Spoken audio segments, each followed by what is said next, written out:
नमस्कार दोस्तों, स्वागत है आपका एग्जाम अभ्यास में। टेस्ट सीरीज की श्रृंखला में हमारी डिकोड एग्जाम की साइंस की पहली टेस्ट सीरीज है। हम लोगों ने हिस्ट्री, ज्योग्राफी और पॉलिटी की टेस्ट सीरीज सॉल्व कर ली है। यह हमारी साइंस की पहली टेस्ट सीरीज है। चलिए, इसमें आज का हमारा पहला क्वेश्चन है, सब्जी के रूप में उपयोग किए जाने वाले पौधों से संबंधित अध्ययन को कहा जाता है। तो इसको कहा जाता है ओलेरी कल्चर कहा जाता है। इसमें हिंदी गलत लिखी हुई है, कहा जाता है ओलेरी। ठीक है, ओलेरी कल्चर। ठीक है, ओलेरी कल्चर इंग्लिश में सही है। ठीक है, इंग्लिश में सही है आपका ओलेरी कल्चर। फ्लोरीकल्चर फूलों की खेती को कहा जाता है। ओलेरी कल्चर सब्जियों की कृषि को कहा जाता है। पोमोलॉजी कहा जाता है फलों की कृषि को। और एग्रोनॉमी कहा जाता है फसलों की खेती को। ठीक है, तो ये ध्यान रखना है। चलिए, अगला क्वेश्चन है, कीटों के वैज्ञानिक अध्ययन को क्या कहते हैं। ठीक है, जो scientific study of insect is called, तो एंटोमोलॉजी कहा जाता है। तो ऑप्शन डी हो जाएगा इसका करेक्ट आंसर। एथनोलॉजी किसे कहते हैं, तो विभिन्न संस्कृतियों के वैज्ञानिक विवरणों का जो तुलनात्मक अध्ययन है उसे हम कहते हैं एथनोलॉजी।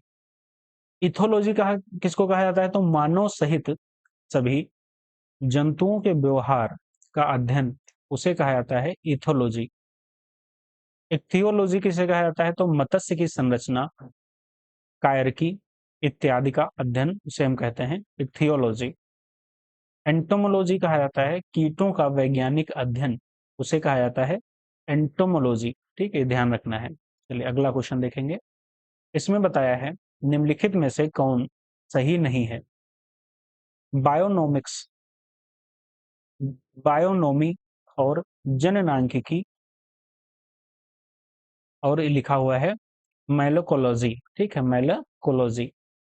तो आपका कथन कौन सा सही नहीं है, तो ये आपका बायोनोमिक्स है, आपका कथन सही नहीं है। बाकी बायोनॉमी में क्या होता है, तो जीवन के नियमों का अध्ययन बायोनॉमी में होता है।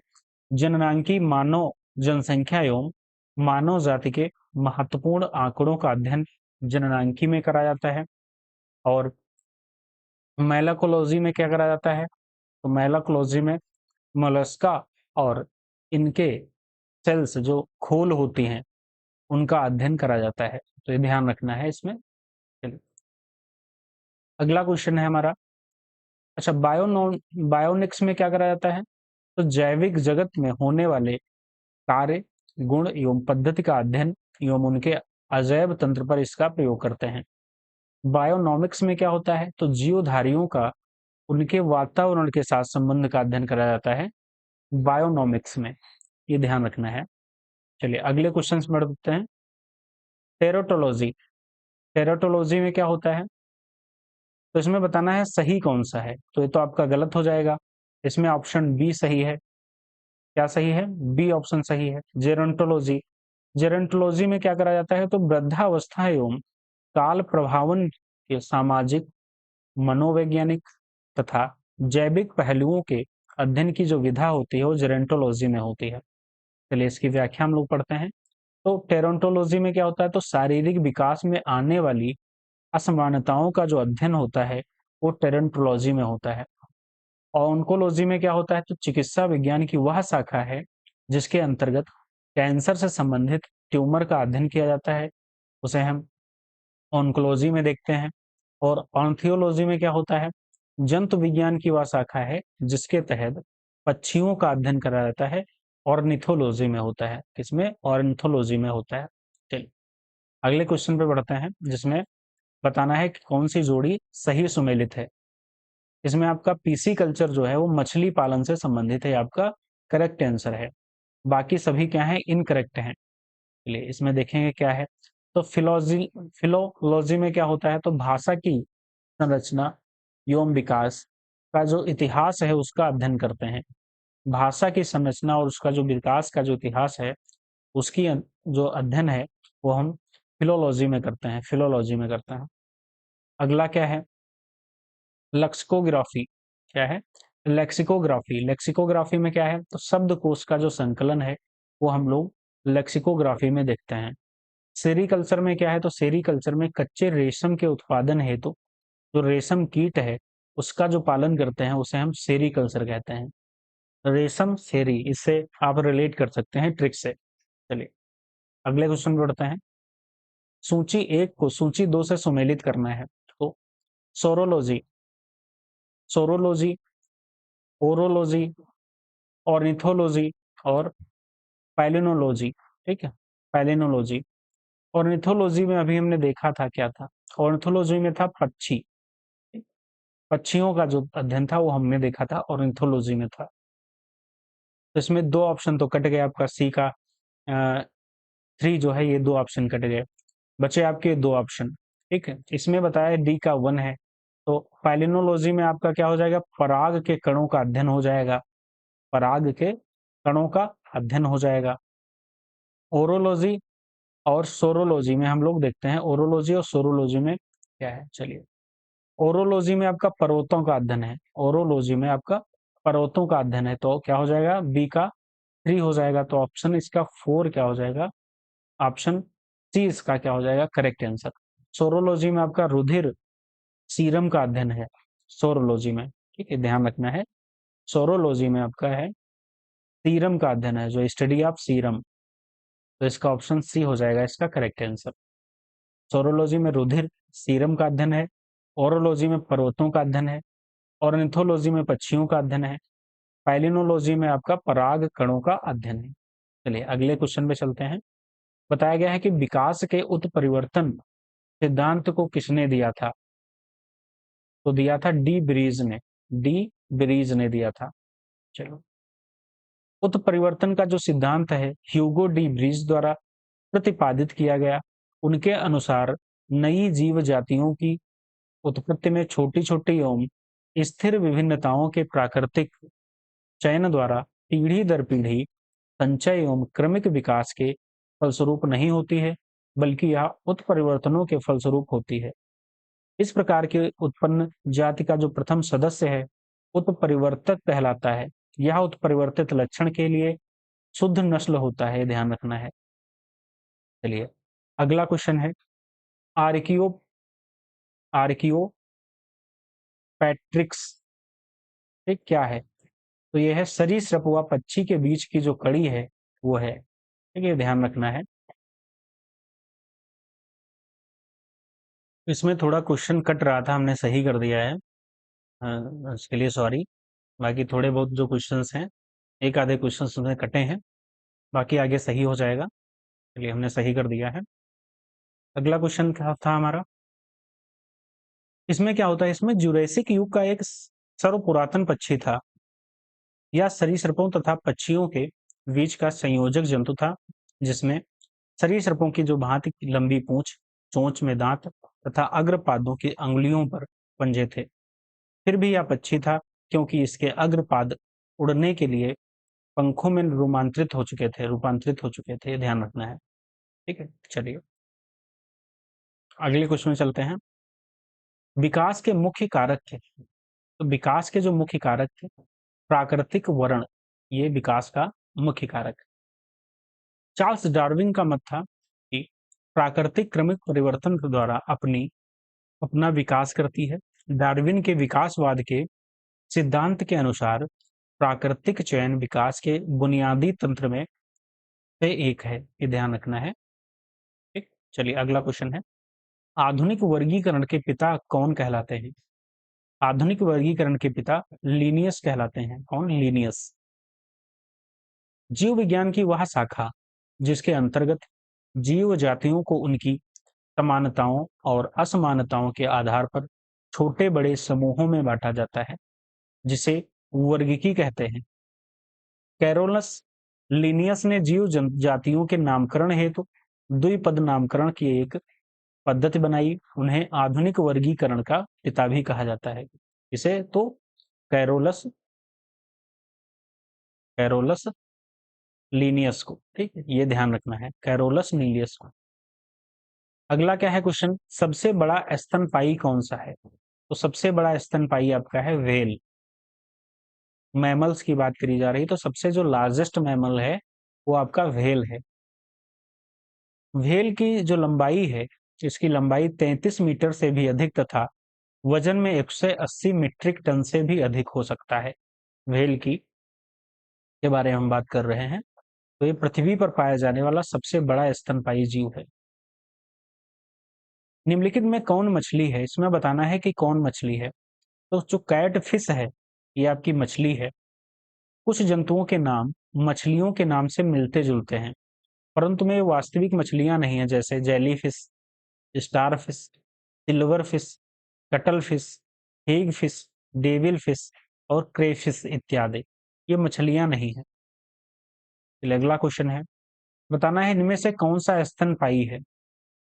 तो बताना है इसमें से कौन सा स्तनपायी। अभी हमने देखा था जो व्हेल है, ये क्या है? स्तनपायी है। ब्लू व्हेल पृथ्वी पर पाया जाने वाला सबसे बड़ा स्तनपायी जीव है। अगला क्वेश्चन है, एम्फीबिया होते हैं तो जल और स्थल दोनों में रह सकने वाले पशुओं को क्या कहते हैं? एम्फीबिया।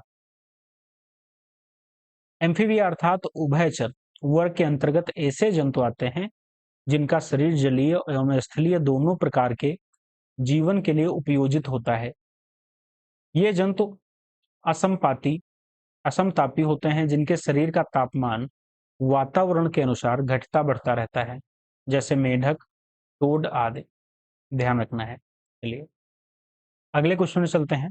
पौधे के कौन से भाग से हल्दी प्राप्त होती है? इंपॉर्टेंट क्वेश्चन है। पौधे के कौन से भाग से हल्दी प्राप्त होती है? तो तने से हल्दी प्राप्त होती है। एक करंट का क्वेश्चन आपको हम बताते हैं इसी का। हल्दी बोर्ड की स्थापना हुई है अभी। हल्दी बोर्ड की स्थापना हुई है, तो कहाँ हुई है? निजामाबाद में हुई है। निजामाबाद तेलंगाना में हुई है।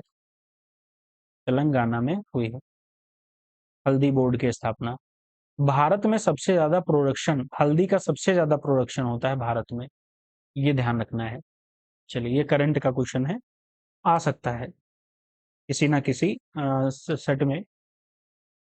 से बता रहे हैं, किसी ना किसी सेट की बात कर रहे हैं। आरओ में भी आ सकता है, इंपॉर्टेंट है आरओ के लिए क्वेश्चन। एक ही सेट होना है, किसी ना किसी जो है कहीं ना कहीं देखने को हमको मिल जाएगा। रेलवे का एग्जाम होने वाला है, उसमें भी हमको कहीं ना किसी सेट में हमको हल्दी बोर्ड देखने को मिल सकता है। चलिए अगला क्वेश्चन चलते हैं। पौधे के तने भाग से हल्दी प्राप्त किया जाता है। हल्दी के पौधे का खाने वाला जो लायक हिस्सा है वो प्रकंद है। इसका वास्तविक नाम कुरकुमा लांगा है, जो विजम्बरेशी कुल के अंतर्गत आती है। इसकी उत्पत्ति स्थल जो उष्ण कटिबंधीय दक्षिण एशिया से है। अगला क्वेश्चन देखेंगे। निम्नलिखित में कौन सुमेलित है? सुमेलित करना है इनको, सुमेलित करना है। प्रकंद, रूपांतरित स्तंभ, घटपर्णी, कैसीन। ये आपको बताने हैं, इनमें से हमको मिलाना है। तो प्रकंद क्या है? तो प्रकंद तो आपका अदरक हो जाएगा। प्रकंद आपका अदरक हो जाएगा, ठीक। और रूपांतरित जो स्तंभ है वो आपका आलू का हो जाएगा। घटपर्णी आपका कीट बच्ची हो जाएगा। और कैसीन आपका दुग्ध प्रोटीन में पाया जाता है, उसे हम कैसीन कहते हैं। ये ध्यान रखना है। चलिए अगले क्वेश्चन पे चलते हैं। निम्नलिखित में कौन सही सुमेलित नहीं है? अफीम, सन, नारियल, केसर। तो इसमें से नारियल आपका सही सुमेलित नहीं है। बाकी अफीम, अफीम की जो टूडी होती है उससे प्राप्त होता है। सन जो है तना से प्राप्त होता है। केसर का जो है मसाला, केसर मसाला। नारियल, नारियल जो है वो भ्रूण पोष, नारियल भ्रूण पोष है। अगला क्वेश्चन है, लौंग को निम्नलिखित भाग से प्राप्त किया जाता है। तो कौन से भाग से लौंग को प्राप्त किया जाता है? ये पुष्पकली होती है लौंग। तो ऑप्शन हो जाएगा इसका डी। ऑप्शन डी इसका सही उत्तर हो जाएगा। लौंग बंद कलियां हैं जिनका उपयोग भोज्य पदार्थ, दांतों के दर्द निवारक, और इसका जो वानस्पतिक नाम है वो राइजिजियम एरोमेटिकम है, ठीक है। राइजिजियम एरोमेटिकम है। इसका जन्म स्थल इंडोनेशिया माना जाता है लौंग का। अगला क्वेश्चन है, निम्नलिखित में कौन सही है? एक तरफ आपके फल दिए गए हैं, एक तरफ उनके खाने योग्य भाग है। तो सेब का खाने योग्य कौन सा भाग है? तो सेब का खाने युक्त भाग है मांसल पुष्पासन। तो मांसल पुष्पासन आपका सेब का खाने युक्त भाग है। नारियल का खाने युक्त भाग है भ्रूण तथा भ्रूण पोष। तो नारियल का ये हो गया आपका। मटर का भी भ्रूण है, मटर का भी भ्रूण है। लीची का मांसल क्या है? लीची का जो है वो मांसल बीज चोल है, ये ध्यान रखना है। तो इतने क्वेश्चन ध्यान रखने, तो इसमें डी आपका आंसर सही हो जाता। बाकी आपने देख लिए, पढ़ लिए, ठीक है। चलिए अगले क्वेश्चन में चलते हैं। प्याज से आने वाली गंध जो है उसका कारण क्या है? जो हमको गंध आती है प्याज में, प्याज खाने पे जो महक और गंध आती है, उसका जो कारण है वो सल्फर यौगिक है, सल्फर यौगिक है। प्याज काटने पर सिंथेज नामक एंजाइम निष्कासित होता है। सिंथेज एंजाइम प्याज में उपस्थित सल्फाइड को सल्फेनिक अम्ल में परिवर्तित कर देता है। प्याज में पाया जाने वाला सल्फेनिक जो एसिड है वो लैक्रिमल जो ग्रंथियों को परेशान करता है और आंखों में आंसू पैदा करता है। ये ध्यान रखना है, इतना इंपॉर्टेंट है। चलिए अगले क्वेश्चन में चलते हैं। बताना है कि कौन सा गलत है, कौन सा गलत है। चलिए, तो 4 ऑप्शन दिए गए हैं, उनको मिलान करना है, कौन सा गलत बताना है। तो आपका बी है लाल मिर्च, ये आपका गलत है। कुनैन मलेरिया की दवा में प्रयोग किया जाता है।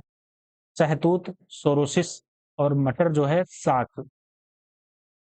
लाल मिर्च कैप्सिकम कैप्से इसिन, ठीक, कैप्से इसिन मटर से संबंधित है, ये ध्यान रखना है। अगला क्वेश्चन है, मरुस्थलीय पौधों की जो जड़ें हैं लंबी होती हैं क्योंकि? जड़ें पानी की तलाश में लंबी हो जाती हैं, यह इसका कारण है। क्यों? क्योंकि जो पौधे जो जड़ें हैं वो पानी की तलाश करती हैं और लंबी हो जाती हैं। अगला क्वेश्चन, मरुस्थलीय पौधों के अंतर्गत कैक्टस, मदार, धिक्वार इत्यादि पौधे आते हैं। चलिए आप आगे का पढ़ लीजिएगा। निम्नलिखित में से कौन सही है? तृणभक्षी प्राथमिक उपभोक्ता है पेय कथन बिल्कुल सही है ऑप्शन। बाकी ऑप्शन सभी गलत हैं। तो सही क्या है? परोपजीवी जो परोपजीवी जो है वो उपभोक्ता है, स्वजीवी जो है उत्पादक हैं, और मृतोपजीवी है विबंधक, विबंधक। चलिए अगला क्वेश्चन है, बताना है निम्न में कौन सही है। सही क्या हो जाएगा? तो हल्दी है। रग आने के कारण कुरकुमिन, ये हल्दी आपका सही हो जाएगा।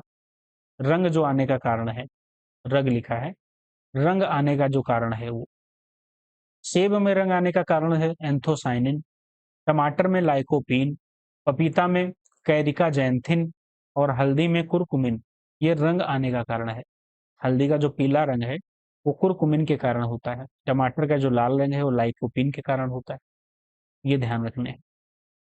अब एक तरफ उत्पन्न रोग दिए हैं, एक तरफ उनके तत्व की कमी दी गई है, बताना है कि कौन सा सही है। तो धान में जो खैरा रोग है वो जस्ता की कमी से होता है, जिंक की कमी से, जस्ता जिंक की, ये आपका सही मिलान है।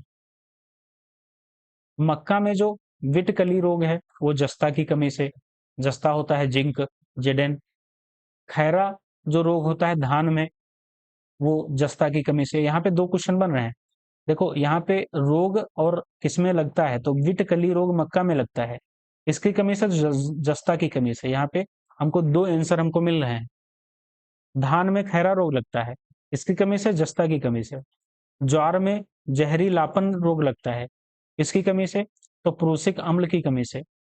फूल गोभी में ब्राउनिंग रोग लगता है, बोरान की कमी से, बोरान की कमी से। तो फूल गोभी में कौन लगता है? अब पूछ लिया जाए कि ब्राउनिंग ब्राउनिंग रोग जो लगता है किसमें लगता है, तो बता देंगे आप फूल गोभी में। और किसकी कमी से लगता है? तो बोरान की कमी से लगता है, बोरान की कमी से लगता है, ध्यान रखना है बिल्कुल। अब बताना है निम्नलिखित में कौन सही है। मिर्च में चटपटाहट, आलू का हरा रंग, गाजर में लाल रंग, मिर्च में लाल रंग। अब बताना है इसमें कौन से सही हैं। तो आपका जो गाजर में लाल रंग है वो एंथ्रोसाइनिन के कारण होता है। कौन सा? एंथोसाइनिन के कारण। बाकी आपके सभी सही गलत हो जाएंगे। अब मिर्च में जो चटपटाहट का कारण है वो कैप्सेसिन है। आलू का जो हरा रंग हो जाता है वो सोलेनिन के कारण होता है। कभी कभी जब आलू लेने जाते हैं तो उसमें हरा रंग हमको दिखाई देता है कहीं ना कहीं, तो उसमें हमको किसके कारण होता है, तो सोलेनिन के कारण होता है। गाजर में लाल रंग होता है एंथ्रोसाइनिन के कारण। मिर्च में लाल रंग होता है कैप्सेनाथिन के कारण। चटपटाहट और लाल रंग बिल्कुल अलग है। चटपटाहट होता है कैप्सेसिन के कारण, और कैप्सनाथिन के कारण होता है उसका लाल रंग। ये ध्यान रखना है, इंपॉर्टेंट है। अब बताना है, अगला क्वेश्चन है, बर्फ से जो ढकी हुई झील के अंदर मछली कैसे जीवित रहती है? इस कैसे जीवित रहती है, तो तलों के जो निकट है पानी नहीं जमता है। अब जैसे हम देखते हैं बर्फ जो जम जाती है उसके अंदर हमको पानी बहता हुआ दिखाई देता है। कोई नदी जब से जमी हुई देखते हैं तो उसमें ऊपर तो बर्फ जमी होती है लेकिन अंदर उसके पानी तैरता हुआ हमको दिखाई देता है, तैरता हुआ हमको दिखाई देता है। सर्दियों में जब मौसम बाहरी तापमान, चलिए पढ़ लीजिएगा, हमने देख लिया है बाकी।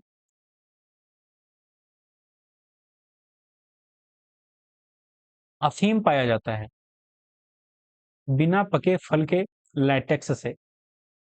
अफीम का जो फल पौधा होता है उस पे फल उगता है जो अफीम का, वो बिना पका होता है, उसका जो दूध निकलता है लैटेक्स कहते हैं उसको, उसको सुखाकर बनाया जाता है अफीम। मुख्यतः मार्फिन नामक एल्कोलाइक पाया जाता है। अफीम अनेक औषधियों में शांतिकर के रूप में प्रयुक्त किया जाता है। इसका जो वनस्पतिक नाम है कौन सा है? पेपावर सेमनीफरम। ठीक है, ये ध्यान रखना है। अगला क्वेश्चन है, लाइकेन होते हैं, लाइकेन होते हैं कवक एवं शैवाल। कवक एवं शैवाल, शैवाल और कवक के मिलने से लाइकेन बनता है।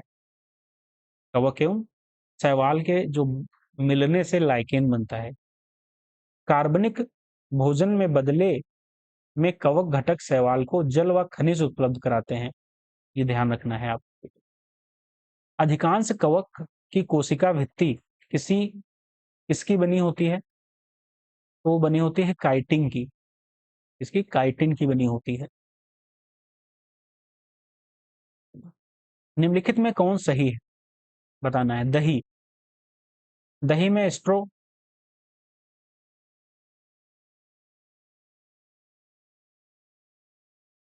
दही में स्ट्रोपर कोकस लैक्टिक्स होता है, ये आपका सही है। बाकी भाग लेने वाले जो जीवाणु होते हैं वो बताया गया है, दही में कौन से जीवाणु होते हैं। पनीर में लैक्टोबेलिसस होते हैं।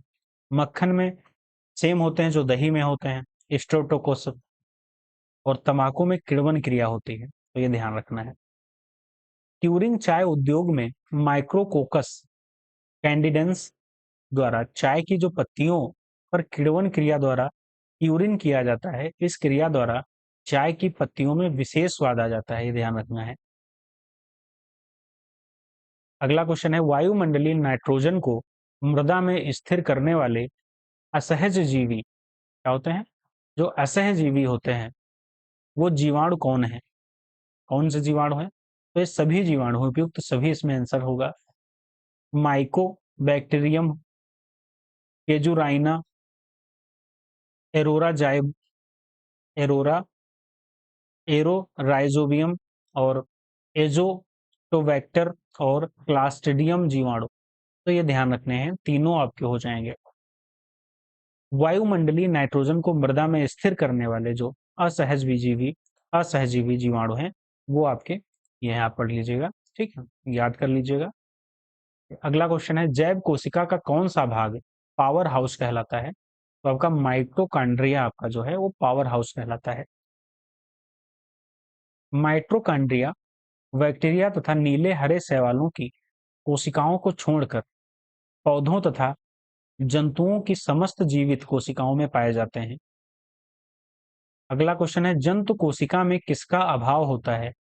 किसका अभाव होता है जंतु कोशिका में? तो आपका होता है कोशिका भित्ति का अभाव होता है, सेल वॉल का अभाव होता है।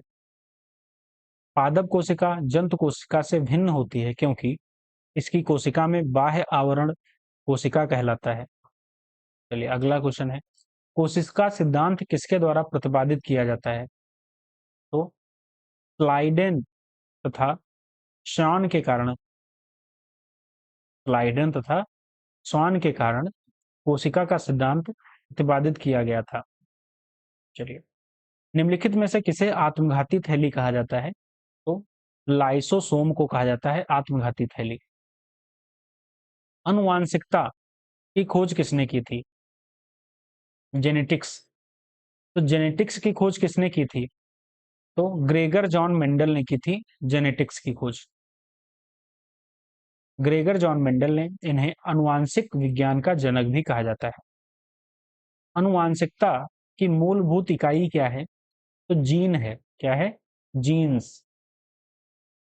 क्रोमोसोम पर स्थित डीएनए की बनी ऐसी अति सूक्ष्म संरचनाएं जो अनुवांशिक लक्षणों को धारण एवं उनका एक पीढ़ी से दूसरे पीढ़ी में स्थानांतरण करती हैं, जीन कहलाती हैं। जीन जीवों के शरीर में अनुवांशिकता की मूलभूत इकाई है। डीएनए में पाए जाने वाले द्विकुंडलिनी संरचना किसके द्वारा की गई है? तो की गई है वाटसन तथा क्रिक के द्वारा। वाटसन और क्रिक के द्वारा। जेम्स वाटसन और फ्रांसिस क्रिक MHF ब्लिंकलिंस तथा फ्रैंकलिन नामक वैज्ञानिकों ने एक्सरे विश्लेषण द्वारा डीएनए की द्विकुंडलिनीय संरचना प्रस्तुत की है। चलिए, अगला क्वेश्चन है, निम्नलिखित में कौन सही है? तो आपका सही हो जाएगा जीवधारी एक तरफ दिए गए हैं, एक तरफ उनके वैज्ञानिक नाम दिए गए हैं। यहाँ पे जीवधारी नहीं, फसल दी गई हैं। धान गेहूं उनके वैज्ञानिक नाम दिए गए हैं। तो धान का क्या हो जाएगा? तो धान का आपका होगा ओरिजा सैटिवा। ओरिजा सैटिवा। गेहूं का होगा ट्रिटिकम। क्या होगा? Triticum aestivum. चना का होगा सिसिर एरिनियम। चना का होगा सिसिर एरिनियम। सरसों का होगा आपका वेसिका। वेसिका ट्रेम्पेट्रिक्स। ये ध्यान रखना है आपको। तो इसमें चना सुमेलित था। आपका क्या हो जाएगा? इसमें चना इसमें सुमेलित था। चलिए, अगला क्वेश्चन है, निम्नलिखित में कौन सही है? तो इसमें सही क्या हो जाएगा? टमाटर में लाइकोपेन होता है। लाइकोपेन होता है। गाजर में कैरोटीन होता है। चुकंदर में विटामिन होता है। निम्नलिखित में कौन सही है? एक तरफ जीव दिए गए हैं, एक तरफ गुणसूत्र दिए गए हैं। खरगोश, कुत्ता, आलू, चूहा। तो खरगोश में 44 गुणसूत्र होते हैं, यही आपका सही है। बाकी कुत्ते में 78 होते हैं, आलू में 48 होते हैं, चूहा में 40 होते हैं। निम्नलिखित में कौन नाइट्रोजन स्थिरीकरण करने वाला जैव उर्वरक नहीं है? जैव उर्वरक नहीं है। तो क्या है? Stew Pseudomonas. क्या है? स्यूडोमोनास। ये नाइट्रोजन स्थिरीकरण करने वाला उर्वरक नहीं है। क्या है? तो नाइट्रोजन स्थिरीकरण करने वाले जैव उर्वरक राइबोजियम, एजोटोबैक्टर, एजोसिल्पिसिन और एसेटोबैक्टर, नोस्टोक, एजोला, एनाबिना इत्यादि। ये पौधों की वृद्धि को प्रोत्साहित करने वाले राइजोबैक्टीरिया स्यूडोमोनास हैं। स्यूडोमोनास। 2,4-D क्या है? तो 2,4-D एक खरपतवारनाशी है। जो किसान फैमिली से संबंध रखते हैं वो 2,4-D जानते जरूर होंगे। 2,4-D जब खेतों में खरपतवार ज्यादा हो जाते हैं तो 2,4-D का छिड़काव किया जाता है। एक पादप हार्मोन है जिनका उपयोग खरपतवारनाशी के रूप में किया जाता है। चलिए, अगला है, मानव शरीर में पानी कितने % होता है? तो 65% होता है मानव शरीर में पानी। हमारे शरीर का अधिकतम भार जो जल से बना है, जिसमें इसकी मात्रा 60 से 70% पाई जाती है। एक नवजात बच्चे के शरीर में उसके भार का लगभग 75% भाग जल होता है। यह प्रकृति का सबसे उत्तम विलायक होता है। चलिए, अगला क्वेश्चन है, निम्नलिखित में कौन सही है? तो आपका बी लिगामेंट आपका सही होगा। क्या है? एक हड्डी को दूसरे हड्डी से जोड़ता है क्या? लिगामेंट। बाकी कार्टिलेज क्या है? कार्टिलेज एक लचीला और अर्ध कठोर संयोजी ऊतक है। लिगामेंट क्या है तो एक हड्डी से दूसरे हड्डी को जोड़ता है। कंडरा क्या है तो मांसपेशी को हड्डी से जोड़ने वाला संयोजी ऊतक है। सिरिटम क्या है, सिटिरम, सिटिरम छाती में पाए जाने वाली जो हड्डी है उसे हम सिरिटम बोलते हैं। क्या बोलते हैं? सिरिटम। चलिए अगला क्वेश्चन देखेंगे। अस्थि एवं दांत निर्माण तथा इसकी मजबूती के लिए आवश्यक तत्व नहीं है। कौन सा तत्व आवश्यक नहीं है? तो क्लोरीन इसमें आवश्यक नहीं है। बाकी फास्फोरस, क्लोरीन, कैल्शियम ये सभी आवश्यक हैं। निम्नलिखित में शरीर का सबसे मजबूत भाग कौन सा है? तो दंत वल्क है आपका भाग। हमारे शरीर का सबसे दृढ़ भाग, मजबूत भाग दंत वल्क है, जो दांत के शिखर पर अत्यधिक कठोर सफेद सा एवं चमकीला होता है तथा मुख्यतः कैल्शियम फास्फेट और कैल्शियम कार्बोनेट का बना होता है। ध्यान रखना है। अगला क्वेश्चन है, निम्न में किसके पाचन में लार सहयोग करती है? तो स्टार्च के पाचन में लार सहयोग करती है। एंजाइम क्या होते हैं? तो प्रोटीन होते हैं। एंजाइम प्रोटीन होते हैं। कौन सा एंजाइम ग्लूकोन को एथेनॉल में बदलता है? तो जाइमेज जो है, सॉरी, जाइमेज, जाइमेज जो है वो नाम एंजाइम ग्लूकोज को एथेनॉल में बदलता है। आपका ये फार्मूला दिया गया है, ग्लूकोज को एथेनॉल में बदल रहे हैं और CO2 क्या है वो गैस भी आपकी निकलती है। कौन सा एंजाइम प्रोटीन को अमीनो एसिड में बदलता है? अग्नाशय के रस में मौजूद होता है, ध्यान रखना है। कौन सा है? तो ट्रिप्सिन है। ट्रिप्सिन एंजाइम प्रोटीन को अमीनो एसिड में बदलता है, ध्यान रखना है। पेप्सिन, ट्रिप्सिन तथा काइमोट्रिप्सिन नामक एंजाइम प्रोटीन के पाचन में सहायक होते हैं, इतना ही ध्यान रखना है। और ये प्रोटीन छोटी पेप्टाइड श्रृंखलाओं व एमिनो एसिड्स में विखंडित करते हैं और ट्रिप्सिन नामक एंजाइम का स्राव अग्नाशय द्वारा किया जाता है, जो प्रोटीन को पॉलीपेप्टाइड में परिवर्तित कर देता है।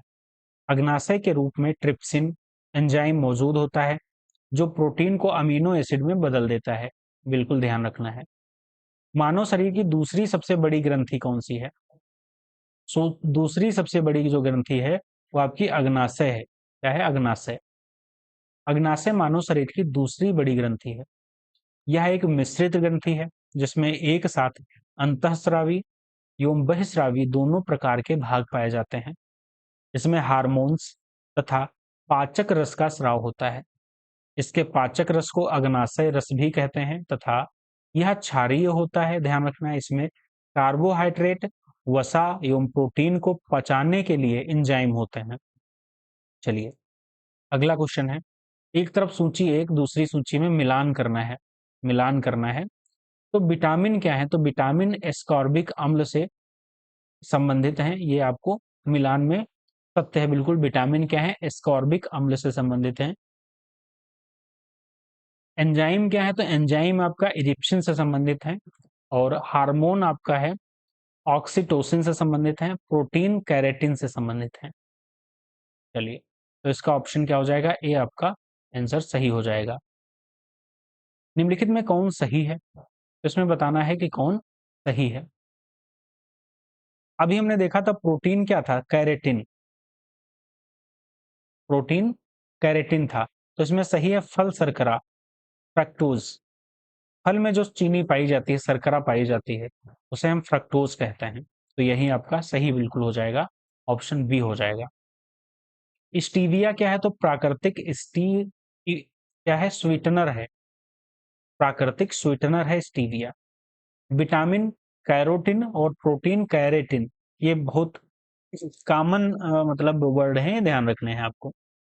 इसमें बताना है कौन सा सही नहीं है। तो राइबोफ्लोविन, राइबोफ्लोविन इससे किस विटामिन से संबंधित है? तो विटामिन B2 से संबंधित है। विटामिन B2 से संबंधित है। पायरिडॉक्सिन, पायरिडॉक्सिन है B6 से संबंधित है। B6 से संबंधित है। साइनोको बैलानिमिन, ठीक है, साइनोकोबालैमिन किससे संबंधित है? तो विटामिन B12 से संबंधित है। तो यही आपका सही हो जाएगा। टोकोफेरॉल किससे संबंधित है? तो विटामिन E से संबंधित है। विटामिन ई से संबंधित है। चलिए, इतने आपके सही हो जाएंगे, तो ये ध्यान रखने हैं, विटामिन इंपॉर्टेंट है। बाकी जनन क्षमता जी की जो कमी है किस विटामिन के कारण होती है, तो विटामिन ई। Vitamin E. रक्त का थक्का ना जमना, विटामिन के। किससे? विटामिन के से संबंधित है, विटामिन के से संबंधित है। सफेद बाल, विटामिन बी 5 से संबंधित है, तो ये आपका सही हो जाएगा।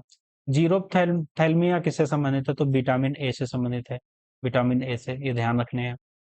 चलिए अगला क्वेश्चन है, सहायक आहार कारक किसे कहा जाता है, तो आपका क्या हो जाएगा, विटामिन को सहायक आहार कारक कहते हैं।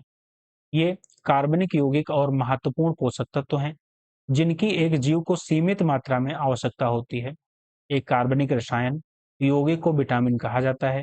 जब जीव पर्याप्त मात्रा में यौगिक को संश्लेषित नहीं कर सकता, तो उसे आहार के माध्यम से प्राप्त किया जाना चाहिए। ये बिल्कुल ध्यान रखना है। अगला क्वेश्चन है, कौन सी विटामिन शरीर से संचित नहीं होता है, तो विटामिन क्या हो जाएगा, सी जो है वो शरीर से संचित नहीं होता है, not stored in the body, vitamin C. भंडारण नहीं होता है, विटामिन ए, डी, ई और के वसा में घुलनशील हैं, वसा में घुलनशील हैं, जिसका अर्थ वसा अणुओं के साथ बांधते हैं। शरीर के अंगों में ऊतकों का रक्त लंबे में, मतलब ऊतकों या रक्त में लंबे, ये ध्यान रखना है। शरीर में विटामिन सी का भंडारण नहीं कर सकता, शरीर विटामिन सी का भंडारण नहीं कर सकता। चलिए अगला क्वेश्चन है, हरी सब्जियां किसका अच्छा स्रोत है, तो हरी सब्जियां जो है बीटा कैरोटीन का अच्छा स्रोत हैं। मत्स्यों में विटामिन ए मुख्य रूप से बीटा कैरोटीन फलों और सब्जियों में पाए जाने वाले जो वर्णक के रूपांतरण से प्राप्त होता है। हरी सब्जियां विटामिन जो बीटा कैरोटीन है एक अच्छा स्रोत होता है, अच्छा स्रोत होता है। अगर कोई नियमित रूप से हरी सब्जियां लेता है तो उसे पर्याप्त मात्रा में विटामिन ए मिलता है। अगर वह हरी सब्जियां लेना बंद कर देता है तो उसे विटामिन ए की कमी हो जाती है तथा रतौंधी नामक बीमारी भी हो सकती है।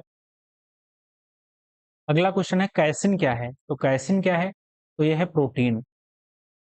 कैसिन एक फास्फोप्रोटीन है। फास्फोप्रोटीन का जो अर्थ होता है, कोई भी प्रोटीन जिसमें फास्फेट बाउंड होता है। दूध का सफेद रंग भी कैसिन की उपस्थिति के कारण होता है, ध्यान रखना है बिल्कुल। अगला क्वेश्चन देखेंगे, इसमें आपका ऑप्शन क्या हो जाएगा, बी सही हो जाएगा।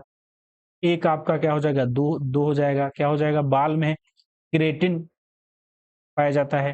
प्रोटीन एवं वसा आपका हो जाएगा मूंगफली। ग्लूटिन, ग्लूटिन किससे संबंधित है, तो गेहूं से संबंधित है। सैक्रिन किससे संबंधित है, तो कृत्रिम मिठास से संबंधित है। ठीक, तो ये ऑप्शन बिल्कुल सही हो जाएंगे। अगला क्वेश्चन है, मानव शरीर का कौन सा भाग शरीर ताप को नियंत्रित रखता है, कौन सा भाग, तो आपका फेफड़ा जो है वो शरीर के ताप को नियंत्रित रखता है। फेफड़ा एक मुख्य श्वसनांग है जो शरीर के ताप को नियंत्रित रखता है, बिल्कुल ध्यान रखना है आपको। चलिए, रक्त का पीएच मान कितना होता है, तो रक्त का पीएच मान होता है 7। रक्त का पीएच मान 7 होता है। रक्त एक क्या है, क्षारीय विलयन है। यहाँ पे आपका 7 पीएच मान है। 7 पीएच मान होता है पानी का, जल का।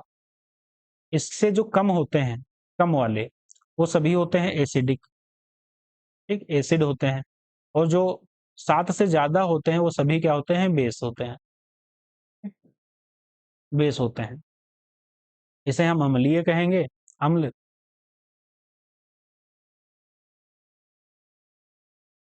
इन्हें हम क्षारीय कहेंगे। एसिडिक होते हैं और ये होते हैं बेसिक। जो ध्यान रखना है, जो भी 7 के ऊपर हैं, देखो इसमें यही मिल रहा था आपका, रक्त क्या है, बेसिक है। ऐसे ही आप क्वेश्चन लगा देते, रक्त क्या है, बेसिक है, पता है हमको। तो बेसिक क्या होगा, ये भी नहीं होगा क्योंकि ये 7 से कम है, ये भी नहीं होगा, ये भी 7 से कम, ये भी नहीं होगा, ये भी 7 से कम है। एक ही 7 से ज्यादा है तो 7.4 का रक्त का पीएच हो जाएगा। बिल्कुल सही है आपका। हमारे शरीर में रक्त का दाब होता है, वायुमंडलीय दाब से अधिक होता है। हमारे शरीर में रक्त का जो दाब है वो वायुमंडलीय दाब से अधिक होता है, क्योंकि वयस्क मानव का जो रक्त दाब लगभग 120/80 होता है, जिसमें प्रकुंचन दाब 120 मिलीमीटर एचजी है, जबकि प्रसारण या अनुशिथिलन दाब 80 मिलीमीटर एचजी है। ठीक, ये ध्यान रखना है। एबी रक्त वर्ग वाले व्यक्ति को, एबी रक्त जो होते हैं उनको सार्वत्रिक रक्त आदाता कहा जाता है। क्यों? क्योंकि उनके रक्त में प्रतिविंड एंटीबॉडी का अभाव होता है, इसीलिए। एबी जो रक्त समूह वाले होते हैं उन्हें सार्वभौमिक प्राप्तकर्ता होते हैं, क्योंकि इनमें एंटीजन ए बी दोनों होते हैं तथा कोई एंटीबॉडी नहीं होती है, कोई एंटीबॉडी नहीं होती है। तो एबी जो रक्त वाले होते हैं वो किसी भी व्यक्ति को रक्त वर्ग का रक्त दिया जा सकता है। जैसे एबी जो व्यक्ति होते हैं, एबी जिनके पास ब्लड जिनके शरीर में पाया जाता है, उनको कोई भी ब्लड चढ़ाया जा सकता है। चलिए अगला क्वेश्चन है, निम्नलिखित में से कौन सही है? रक्तचाप नापने का जो यंत्र होता है उसे हम स्फिग्नोमैनोमीटर कहते हैं, ध्यान रखना है बिल्कुल। औसत रक्तचाप क्या होती है? यहाँ पे 80 अपान था, यहाँ पे 120/80 होगा। रक्त में लाल रंग होता है हीमोग्लोबिन के कारण, और सार्वभौमिक प्रदाता या दाता ओ रक्त वाला भी होता है, ओ रक्त वाला। रक्त समूहों की खोज किसने की थी? तो कार्ल लैंड स्टीनर ने की थी, कार्ल लैंड स्टीनर ने की थी। 4 रक्त समूह हैं, ए है, बी है, ए बी है और ओ है। डायलिसिस संबंधित है वृक्क से, किडनी से, किडनी की डायलिसिस होती है। क्रिया वृक्क से संबंधित है, जो कृत्रिम वृक्क के रूप में कार्य करता है। इसका उपयोग उस समय किया जाता है जबकि दोनों वृक्क अपना कार्य करना बंद कर देते हैं। चलिए, मानव वृक्क में पथरी पाया जाने वाला, जो पथरी पाई जाती है वो किस यौगिक का होता है? तो होता है कैल्शियम ऑक्सलेट का, कैल्शियम ऑक्सलेट का होता है। कैल्शियम ऑक्सलेट के कारण वृक्क में पथरी या असमरी बनती है। कैल्शियम ऑक्सलेट वृक्क में क्रिस्टल के रूप में एकत्र होता जाता है, जिससे मूत्र के रास्ते में रुकावट आती है। मानव मूत्र का जो पीला रंग है किस वर्णक के कारण होता है? किस वर्णक के कारण होता है? तो होता है आपका यूरोक्रोम के कारण, यूरोक्रोम के कारण होता है। मनुष्य सामान्यतः दिन भर में 1.5 लीटर मूत्र का उत्सर्जन करता है। मूत्र हल्का अम्लीय होता है तथा यूरोक्रोम की उपस्थिति के कारण इसका रंग हल्का पीला हो जाता है। शरीर का तापमान नियंत्रित होता है हाइपोथैलेमस, हाइपोथैलेमस के कारण। मस्तिष्क का जो भाग है हाइपोथैलेमस इस प्रक्रिया को नियंत्रित करता है। तो मनुष्य का जो साधारणतया होता है वो 98.6 डिग्री फ़ारेनहाइट होता है, लगभग 37 के राउंड डिग्री सेल्सियस के राउंड। निम्नलिखित में कौन सही है? तो MSH जो त्वचा का रंग है वो किसके कारण है? MSH के कारण है। और LTH टेस्टोस्टेरोन उत्पादन के कारण, और लव हार्मोन होता है ऑक्सीटोसिन। ठीक है, ऑक्सीटोसिन लव हार्मोन होते हैं। चलिए, और एसटीएच क्या होता है? तो एसटीएच होता है शरीर की वृद्धि के लिए जिम्मेदार होते हैं हार्मोन। अगला क्वेश्चन है, कौन सा इसमें सही बताना है? कौन सा इसमें सही है आपका? तो मेलाटोनिन जो होता है वो निद्रा का नियंत्रण करता है। मेलाटोनिन जो हार्मोन होता है, सभी हार्मोन है, वो करता है निद्रा का नियंत्रण। बाकी हार्मोन देखेंगे, बाकी तो गलत है इसमें। सही क्या है वो आपको बताएंगे। सही आपका प्रोजेस्टेरॉन क्या होता है? तो महिला जो होती है गर्भाशय में हार्मोन निकलता है। टेस्टोस्टेरोन क्या होता है? पुरुष के वृषण में निकलता है, जो वृक्क होते हैं वृषण में। इंसुलिन क्या होता है? अग्नाशय में हार्मोन स्रावित होता है। मेलाटोनिन क्या होता है? निद्रा का जो नियंत्रण करता है वो मेलाटोनिन होता है हार्मोन। ठीक है, ध्यान रखनी है बिल्कुल। चलिए अगला क्वेश्चन है, निम्नलिखित में कौन सही है? निम्नलिखित में कौन सही है? तो जड़ मानवता मानसिक एवं शारीरिक विकास अवरुद्ध, ये आपका बिल्कुल सही है। बाकी क्या सही होंगे? तो ऑक्सीटोसिन स्तन ग्रंथि से दुग्ध का जो मिश्रण होता है वो ऑक्सीटोसिन है। और गैस्ट्रिन, गैस्ट्रिन क्या है? गैस्ट्रिक अम्ल के स्रावण को उद्दीप्त करता है। जड़ मानवता क्या है? तो मानसिक एवं शारीरिक विकास को अवरुद्ध करता है। और एपिनेफ्रिन क्या है? तो हृदय की गति में वृद्धि। चलिए अगला क्वेश्चन क्या है? कौन सा हार्मोन लड़ो और उड़ो हार्मोन कहलाता है? तो एड्रीनेलिन, इसको लड़ो और उड़ो या लड़ो या मरो भी हार्मोन कहते हैं। एड्रीनल या एपिनेफ्रिन नामक हार्मोन एड्रीनल मेड्यूला से स्रावित होता है, जिसके स्रावण से हृदय गति में वृद्धि होती है तथा शरीर में उत्तेजना तथा अनुभव का जो होता है अनुभव होता है। इसे लड़ो या उड़ो हार्मोन कहते हैं, जो कि संकट काल एवं विशेष परिस्थितियों में उचित निर्णय लेने में सहयोग प्रदान करता है। अगली दो सूचियां दी गई हैं, इसमें मिलान करना है। कुछ इंस्टीट्यूट दिए गए हैं और उनके मिलान करने हैं।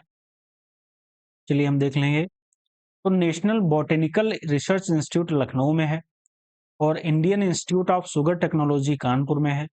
भारतीय सब्जी अनुसंधान संस्थान वाराणसी में है, और राष्ट्रीय पादप जीनोम अनुसंधान संस्थान आपका नई दिल्ली में है। तो इसमें आपका आंसर हो जाएगा सी, आंसर आपका सत्य हो जाएगा। चलिए निम्नलिखित में कौन सही है बताना है। तो इसमें ऑप्शन क्या हो जाएगा? केंद्रीय औषधि एवं सुरधि पादप संस्थान आपका लखनऊ में आपका बिल्कुल सही है। केंद्रीय चावल शोध संस्थान आपका कटक में है। कटक आपका उड़ीसा में है, उड़ीसा में। फिर क्या है आपका? डीएनए एवं फिंगर प्रिंटिंग या डायगोनल डायगोस्टिक्स केंद्र, ये कहाँ है? डायग्नोस्टिक्स जो है वो आपका कहाँ है? तो यह हैदराबाद में है। और सूक्ष्म जीवी प्रौद्योगिकी संस्थान आपका कहाँ है? तो नागपुर में है। चलिए ध्यान रखना है। चलिए अगला क्वेश्चन है, निम्नलिखित में कौन सही है? तो इसमें आपका विश्व जो मलेरिया दिवस है वो 25 अप्रैल को मनाया जाता है, बिल्कुल सही है। पोलियो दिवस कब मनाया जाता है? तो 24 अक्टूबर को, 24 अक्टूबर को मनाया जाता है। मधुमेह दिवस कब मनाया जाता है? तो 14 नवंबर को मनाया जाता है। और विश्व स्वास्थ्य दिवस मनाया जाता है 7 अप्रैल को। ठीक। चलिए अगला क्वेश्चन है, निम्नलिखित में कौन सा गलत है? तो आपका गोल क्रांति जो है वो आलू उत्पादन से है। किससे? आलू उत्पादन से। नीली क्रांति किससे संबंधित है? तो मत्स्य पालन से है, उत्पादन से है। काली पेट्रोलियम से है। और ग्रे क्रांति है आपकी उर्वरक से संबंधित है। निम्नलिखित में कौन सही है? तो उसमें बताना है। कार्बोनिक अम्ल साबुन, टार्ट्रिक अम्ल अंगूर, ब्यूरेटिक अम्ल नींबू, लैक्टोबेलिसिस मक्खन। तो ये आपका डी ऑप्शन क्या हो जाएगा? ऑप्शन डी आपका सही हो जाएगा, बाकी गलत हो जाएंगे। नहीं नहीं नहीं, एक मिनट एक मिनट। टार्ट्रिक अम्ल आपका, एक मिनट, लैक्टोबेलिसिस आपका मक्खन में नहीं है, दूध में है। टार्ट्रिक आपका अंगूर में पाया जाता है, बिल्कुल सही है। टार्ट्रिक आपका अंगूर में पाया जाता है, ये बिल्कुल सही। इमली में भी पाया जाता है। कार्बोनिल है सोडा वाटर में। और ब्यूटेरिक अम्ल पाया जाता है मक्खन में। तो जो ये है आपका अम्ल, ये मक्खन में पाया जाता है, मक्खन में। चलिए दो सूचियां हैं, उनको मिलान करना है।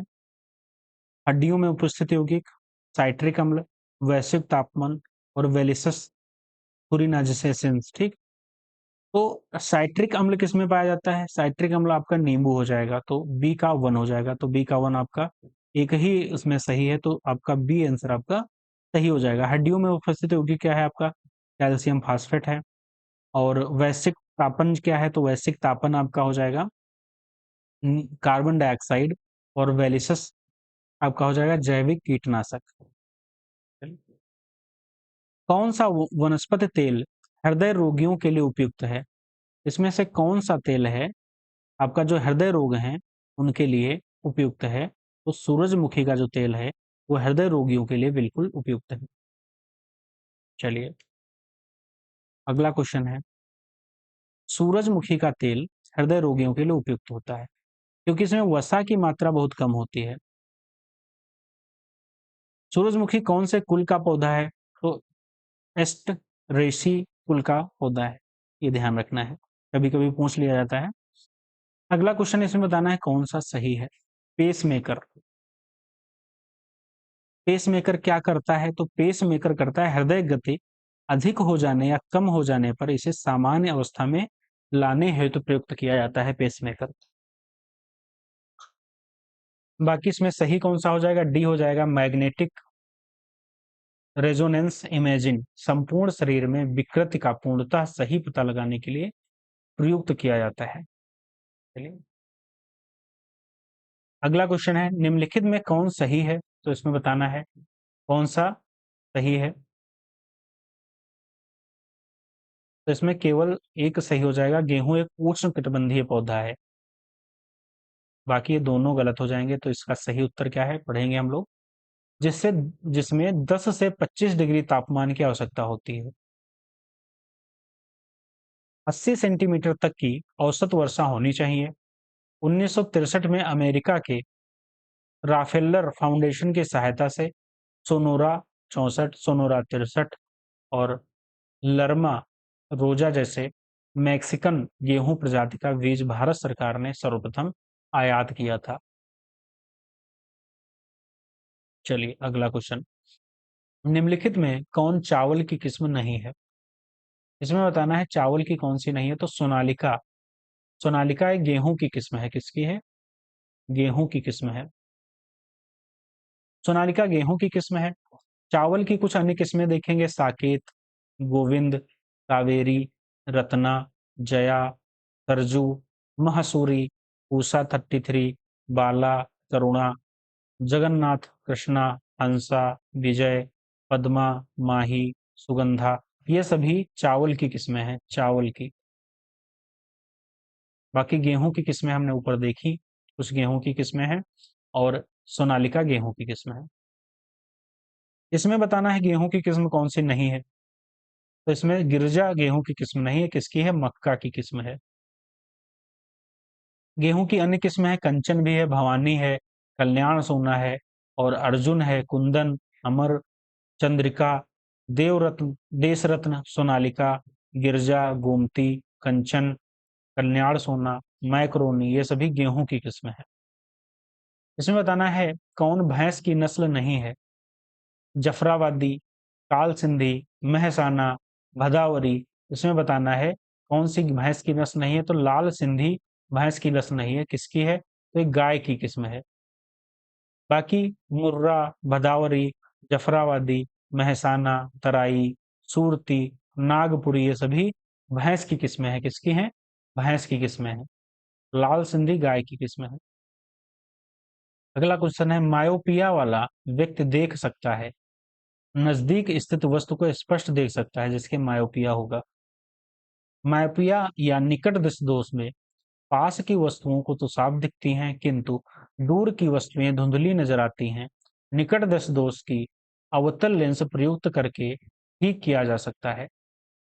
अगला क्वेश्चन क्या है? अगला क्वेश्चन पढ़ेंगे, कौन सा सही बताना है इसमें से। तो हेपेटाइटिस बी जो है वो प्रोटोजोआ संक्रमण के कारण होता है। तो ऑप्शन क्या हो जाएगा इसका? सी। बाकी इंसेफ्लाइटिस होता है मस्तिष्क और क्या है क्वारियोरस कर क्या होता है? तो प्रोटीन अल्पता के कारण होता है। ग्वाइटर किसके कारण? तो आयोडीन की कमी के कारण होता है ग्वाइटर, ये पढ़ लीजिएगा। अगला क्या है, कौन सा कथन हमको बताना है गलत है। हैजा, टाइफाइड, काली खांसी, सिफिलिस। तो इसमें आपका गलत है काली खांसी, बाकी सही सभी गलत। हैजा जो है विप्रियो कालेरी जीवाणु के नाम है। टाइफाइड साल्मोनेला टाइफी जीवाणु का नाम है। सिफिलस टेपोनमा पैडिलम पैलिडम एक बार पढ़ लीजिएगा, नाम बड़े कठिन है। ठीक है, कोई गलत हो जाए तो अपने आप देख लीजिएगा। ठीक है, चलिए। तो जीवाणुओं के नाम है। अभी काली खांसी क्या है, तो हीमोफिलस परट्यूरिस परटुसिस, ठीक, परटुसिस जीवाणु को नाम है। चलिए अगला क्वेश्चन देखेंगे। निम्नलिखित में कौन परजीवी द्वारा होने वाला रोग है? तो मलेरिया जो है वो परजीवी के कारण होने वाला रोग है। जीवाणु के जो द्वारा होने वाले जो रोग हैं वो कौन से हैं? टिटनस, हैजा, टाइफाइड, क्षय रोग, काली खांसी, निमोनिया और सिफिलिस और प्लेग, ये सभी जीवाणु के कारण होते हैं।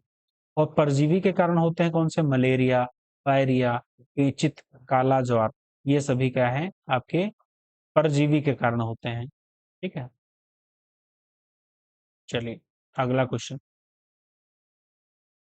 कौन सा इसमें गलत है? तो टर्नर सिंड्रोम जो है वो आपका गलत ऑप्शन क्या है? सिर के बाल गिरना नहीं होता है। क्या होता है? यह रोग स्त्रियों में होता है। इस रोग से जो ग्रसित स्त्रियां हैं उसमें गुणसूत्री की संख्या 45 होती है। ठीक है, और अगला क्या है? वर्णांधता क्या है? तो लाल एवं हरा रंग पहचानने की क्षमता नहीं होती वर्णांधता में। और हीमोफीलिया में होता है रक्त का थक्का नहीं बनता है।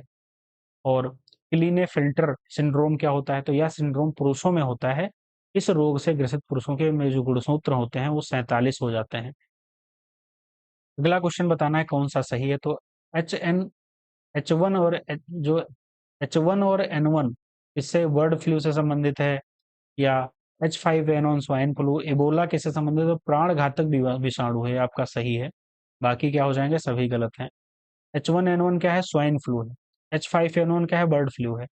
एबोला वायरस है, प्राण घातक विषाणु। एलिसा क्या है? एडस, एड्स, एड्स बता रहे हैं। एड्स पहचानने के लिए जांच के लिए क्या होता है? एलिसा। चलिए अगला क्वेश्चन क्या है? निम्नलिखित में कौन सही है आपका? कौन सा सही है? तो vitamin B, hemopathy, bacteria, insulin. तो इसमें आपका डी क्या हो जाएगा? सही हो जाएगा, बेटिंग, बेटिंग। विटामिन बी क्या है? मैकुलन है। होम्योपैथी एनीमैन, बैक्टीरिया ल्यूनहेनहाक और इंसुलिन वेटिंग। टाइगर मच्छर की संज्ञा किसे प्रदान की जाती है? तो एडीज एल्वोपिकस जो मच्छर है उसको टाइगर मच्छर कहते हैं। क्यों कहते हैं?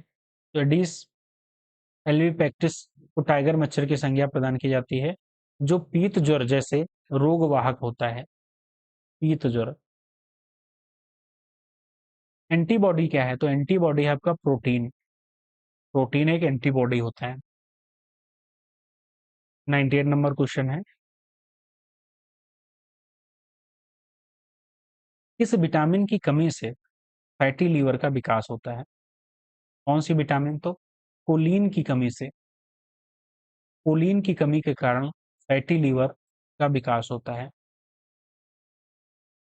अगला क्वेश्चन है, निम्नलिखित में कौन सही है? तो होगा दृष्टि वैमनस, प्रकाश की किरणें रेटिना में एक बिंदु पर केंद्रित ना हो पाना, ये आपका दृष्टि वैषम्य है। क्या है? अगला क्या है? जरा दृष्टि, जरा दूरदृष्टिता क्या है? तो वृद्धावस्था में जो लेंस अथवा सिलियरी पेशियां हैं उनकी जो लचक है घट जाती है। और श्लेष शोध क्या है? तो प्रभावित नेत्र में जलन तथा किरकिरापन अनुभव होता है। पलकें सूज जाती हैं तथा एक कंजक्टिवाइटिस जो होती है लाल हो जाता है।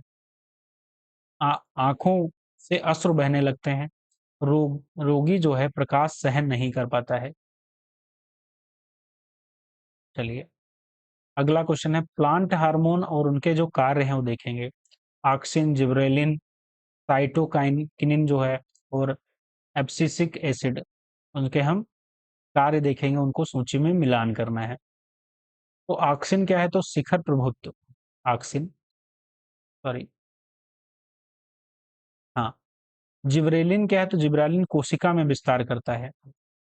साइटोकिनिन क्या है? तो साइटोकिनिन आपका है, साइटोकिनिन है कोशिका विभाजन।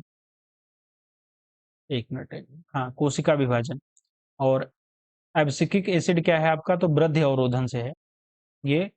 जो प्लांट हार्मोन के कार्य हैं, प्लांट हार्मोन है और इधर उनके कार्य हैं, ये ध्यान रखना है बिल्कुल। हाँ, बिल्कुल सही है। ऑक्सिन शिखर प्रभुत्व, जिबरेलिन कोशिका विस्तार और साइटोकिनिन कोशिका विभाजन से जो है संबंध रखता है। चलिए, और हमारे जो 100 क्वेश्चन है साइंस के पहली टेस्ट सीरीज के, साइंस की पहली टेस्ट उसके कंप्लीट होते हैं। और वीडियो अच्छी लगी हो तो लाइक शेयर सब्सक्राइब अवश्य करिएगा, बेल आइकन को भी दबाइएगा। हमारी वीडियो सुबह 7 बजे डेली अपलोड होती है, सुबह 7 बजे डेली अपलोड होती है, आप देख सकते हैं वहाँ से। और यदि पीडीएफ, किसी भी तरह की पीडीएफ आपको चाहिए, इस सीरीज की चाहिए, और बहुत सारा मटेरियल हम डालते रहते हैं, हमारे टेलीग्राम से जुड़ सकते हैं, वहाँ हमसे डायरेक्ट कांटेक्ट भी कर सकते हैं। वहाँ पे कमेंट में आप, डिस्कशन ग्रुप भी बना हुआ है तो उससे हमसे डायरेक्ट कांटेक्ट भी कर सकते हैं। चलिए, वीडियो अच्छी लगी हो तो लाइक से सब्सक्राइब करिएगा। Thank you so much.